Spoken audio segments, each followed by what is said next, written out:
You've got to love a week 9 bye. We're halfway through the season and we get a break. We can reassess ourselves as a team, and that's what we will do. But I did say we were going to sign a wide receiver. Unfortunately, the market is not flush with a bunch of veteran wide receivers. However, there is one guy who I think will be able to help us. Super Bowl winner Brandon LaFell will be joining us. Now, of course, he's not the stereotypical old school veteran there where he can really teach a lot in the sense that he's been at the very top of the game, but he's very solid, has done a lot in his career, so he's got plenty of experience to teach these guys, and he's always been, you know, a very level guy, no problems and stuff, so he'll be able to keep them in check in that sense as well.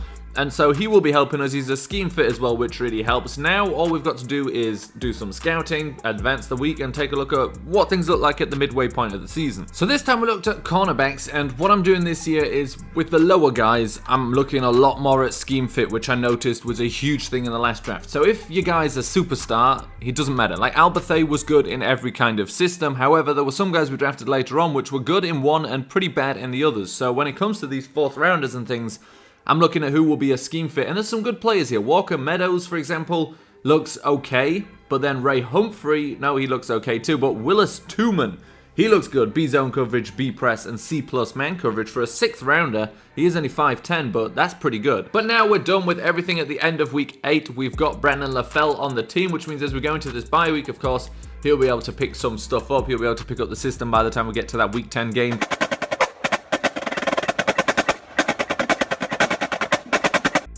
And should be able to, well, maybe start. The problem is we don't have enough players for him not to really have a prominent role. But let's see how we get on with him. Now in week 9, everybody has played 8 games. Odigizua is available to play again, but isn't back from injury. And that obviously is not a problem because he'll come back after the bye week. So we'll have him back for the game against the Rams, where we'll really need him. I think Jeremiah Atuatu, he's been good. I think we'll throw him on this left side. Again, sometimes I don't like it when guys aren't perfect last chance franchise fits, but he's never been a prominent starting player anywhere, so this is his chance to be that. And, well, we're going to throw Sean Weatherspoon up there at left outside linebacker, even though, you know, he's a good player, but Sean Weatherspoon is a captain of this team, and for good reason, and we'll put him up there. He did degenerate a lot because of his age and things, but that's, you know, that is what it is. Apparently we've got an 80% scheme fit on defense, which is pretty good. Didn't realize it was that good, and I don't see that many scheme fits. And we've got a 76% scheme fit on offense, where I see a lot more scheme fits. Anyway, let's take a quick look. We're not going to take too much time with this, but let's take a quick look at what things look like at the midway point of the season. And by things, I obviously mean awards. Let's take a look at the awards. Aaron Rodgers is the favorite for MVP, and I'm not surprised we've got absolutely nobody there. Coach of the year, you would figure we might get a shout after considering last season, the fact we're 4-4 now, but 4-4 really isn't that good. If we maybe even just being 5-4, they may have given us a shout. But let's take a look at how our players are doing. Offensive player of the year, we're not there again. Now, we could expect to see, of course, Langford Dawson, for example, who is 2nd in the league in rushing and a rookie, but he's not here. However, we do have some guys in for defensive player of the year. Shaquem Griffin has turned into one of the best speed pass rushers in the NFL, racking up sacks and tackles for losses. And Ronnie Harrison, I am so glad he's there because he's been absolutely incredible. Tackles, turnovers, everything. Deion Jones will probably be difficult to dethrone because he'll have a lot of tackles and things from that middle linebacker spot, but Ronnie Harrison, I think, could do it. I mean, theoretically, so can Shaquem Griffin, but this is basically just based on sacks. Offensive Rookie of the Year, probably rightfully so. As I mentioned, he's 2nd in the league in rushing. It's Langford Dawson. And then in number 3, we've got Tremaine Scott. And that is it for offensive rookies. We do have, obviously, some linemen and things, but they're never in a lifetime going to be here. And then for defensive rookie, Rashawn Scruggs, 2nd place, which, to be honest, you can't expect much more. Alberthay somehow makes it into 6th place, which is a bit of a surprise. But Rashawn Scruggs, if he steps up a little bit more, could be there at number 1. But right now, I think that's fair. I would argue he has not been good enough to be Defensive Rookie of the Year, and Alberthay absolutely not. Usually, you know, I'm a lot higher on our guys, and Langford Dawson 100% should be there.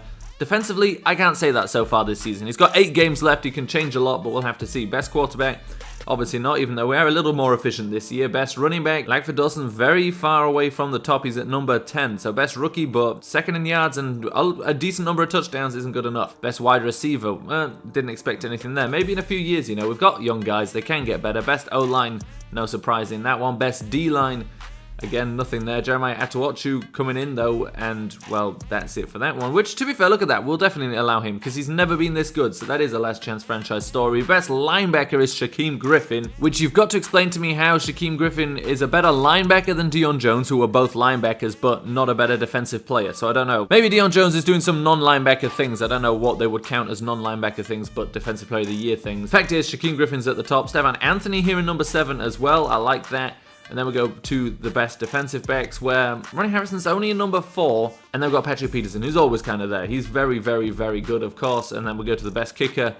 And we're not on the list. Our rookie's not on the list, probably because he missed about 5 kicks to begin his career. But he has been good now, and he's banged in some really long ones. Still misses some as well. And those are the awards. So Josh Rosen at the midway point needs to work on those interceptions. Right now it's even. But if he, for example, does not throw any more interceptions for the rest of the season and throws 1 or 2 touchdowns a game, he will have a very reasonable looking thing there. If he has 26 touchdowns, 10 interceptions, you would gladly take that as end of season stats. So he needs to stop throwing interceptions. As he gets used to the system, that's what he may do. Obviously, he had a bit of a nightmare recently.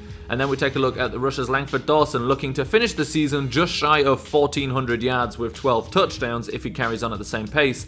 And Tremaine Scott right behind him should be just under 1,000 yards.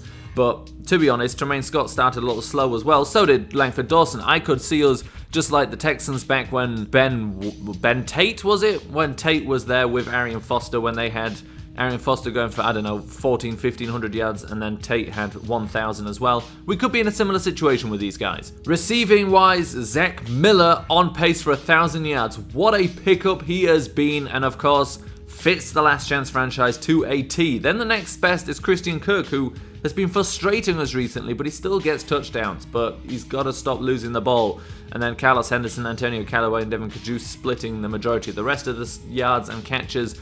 Let's not talk about blocking, even though it's not that bad this year, but it's also not good enough. And then the defense. Ronnie Harrison looking to end the season with 120 tackles, 8 sacks, 2 interceptions, and probably some false fumbles. Just 2 false fumbles. If he stays on pace, of course, he may not do. But Rashawn Scruggs, as a rookie, will likely end up with over 100 tackles as well if he keeps up his pace. Shaquem Griffin looking to end the season with 27 sacks if he stays on pace. Of course, that will break a record, and of course, with sacks, that's never guaranteed. You have 1 or 2 really good games, and then the rest. And Alberthay may finish the season with 64 tackles. Our free safety may finish the season with 64 tackles. He needs a few more than that. He's got absolutely no interceptions.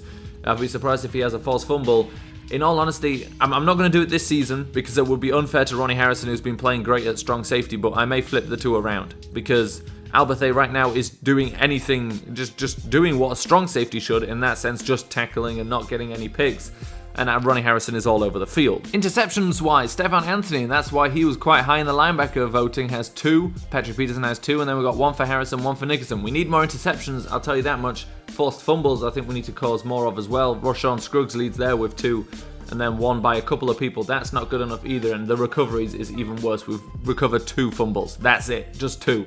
We need to be better there. Touchdowns, we don't have any. Safeties, we don't have any this season. We need to get a little better there as well. Odigizua, he will help by coming back. Just remember, he's played 2 games, and that is it. And it was really just 1 game and then missing a lot of ones. So he will help us. That is it for the stats. Anyway, let's get out of this bye week and into the next week and take a look at those Rams.